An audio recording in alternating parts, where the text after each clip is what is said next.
বলেছিলাম তথ্যটা হলো আজ 10 আগস্ট 2024 সকাল 9টার পরে আমার কাছে একটা ফোন আসে। আমি ভদ্রতার খাতিরে তার নাম বললাম না, তবে কোনো সরকারি সোর্স আমার কাছে নাম চাইলে আমি নামটা দিতে পারবো।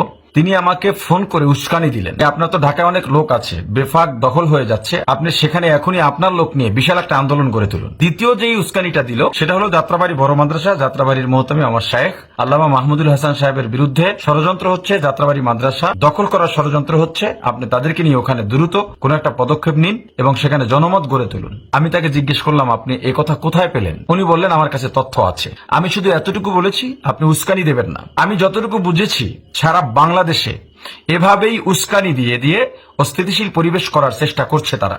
এই যে গতকালকে হিন্দু আন্দোলন হলো, আপনারা ভাবতে পারেন বিষয়টা, হিন্দুরা কেন মাঠে নামবে? আপনারা মিডিয়ায় দেখেছেন সারা বাংলাদেশে মন্দির পাহারা দিয়েছে কওমি মাদ্রাসার ছেলেরা, চরমনাই পীরের অনুসারীরা, জামাত ইসলামের লোকেরা। তাহলে সেখানে হিন্দুরা কিসের ভিত্তিতে আন্দোলন করতে নামলো? এবং সেখানে কিন্তু তারা হিন্দুদের কোনো স্লোগান দেয় নাই, স্বৈরাচার যেই স্লোগান দিয়েছিল, আমি কে তুমি কে বাঙালি বাঙালি, এটা বলা অপরাধ নয়, কিন্তু বর্তমানে এই স্লোগানটা কিন্তু স্বৈরাচারের স্লোগান। আপনি স্বৈরাচার চেনার জন্য এটাও একটা মাধ্যম হতে পারে। এরপরে সারা বাংলাদেশে আপনারা ইতিমধ্যে এটাও মিডিয়ায় দেখেছেন, আওয়ামী গুন্ডারা ডাকাতদের ভাড়া করেছে সারা দেশে ডাকাতি করে আতঙ্ক ছড়িয়ে দেওয়ার জন্য। আজকে আমার এই ফোনের মাধ্যমে আমি এটাই বুঝতে পেরেছি যে সারা বাংলাদেশে তারা এভাবে বিভিন্ন জায়গায় উস্কানি দিয়ে যাচ্ছে।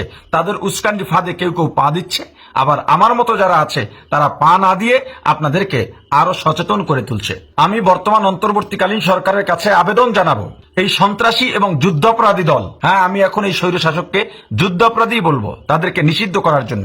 বাংলাদেশে তাদের রাজনীতি করার কোনো অধিকার নেই। 71-এর 10 মাসের যুদ্ধে জামাত ইসলামী যদি যুদ্ধাপরাধী হয়, যুদ্ধের বিরুদ্ধে গিয়ে, আমি জানি না, যেহেতু আমি তখন ছিলাম না তারা আসলে যুদ্ধাপরাধী কিনা, তবুও ধরে নিলাম তর্কের খাতিরে তারা যদি যুদ্ধাপরাধী হয়, এ কারণে তারা নিষিদ্ধ হয়, তাদের ফাঁসি হয়, তারা বাংলাদেশে কথা বলার অধিকার না থাকে, তাহলে এই 17 বছরের যারা স্বৈরাচারী করেছে, এদেশের মানুষকে ঘুমোতে দেয়নি, এদেশের মানুষ ঘরে থাকতে পারেনি, ছেলে সন্তান স্কুলে যেতে পারেনি, মানুষের বাক স্বাধীনতা কেড়ে নিয়েছিল, মিডিয়ার স্বাধীনতা কেড়ে নিয়েছিল, পিয়ন থেকে শুরু করে সর্বোচ্চ লেভেল পর্যন্ত তাদের দলীয় ক্যাডার দিয়ে সাজিয়েছিল। ছোট ছোট ছেলেরা এদেশের গণ্যমান্য শিক্ষিত শিক্ষকদের সাথে, আলেমদের সাথে অন্যায় অবিচার বেয়াদবি করেছিল। সেই তারা কিভাবে বাংলাদেশে রাজনীতি করতে পারে? যেই স্বৈরাচার এতগুলো গণহত্যা করেছে এবং গণহত্যা করে উপহাস করেছে, হেফাজতে লাল রং মেখে শুয়েছিল বলে উপহাস করেছে আমাদেরকে। এই 24-এর মুক্তিযুদ্ধে হাজার হাজার ছাত্র নাগরিককে শহীদ করেও একটা ভাঙা মনিটরের সামনে গিয়ে যেই স্বৈরাচার কেঁদেছে, ছাত্রদের জন্য মায়া লাগেনি।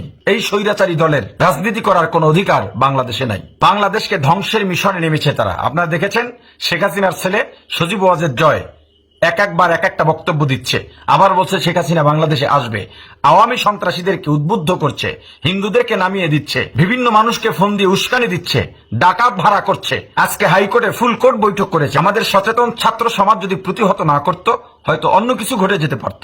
এজন্য আমি বলবো সারা বাংলাদেশের সকল নাগরিককে সচেতন হবার জন্য, আর যেন কোনো শত্রু আমার প্রিয় মাতৃভূমিকে কলঙ্কিত না করতে পারে, এজন্য আপনাদের সজাগ দৃষ্টি রাখতে হবে। বাংলাদেশ সাম্প্রদায়িক সম্প্রীতির দেশ। এই দেশে বৈষম্যের কথা যারা বলবে তাদের আর কোন স্থান হবে না ইনশাআল্লাহ। মনে রাখতে হবে 24-এর এই মুক্তিযুদ্ধ শুরু হয়েছিল বৈষম্য বিরোধী এই শব্দের মাধ্যমে।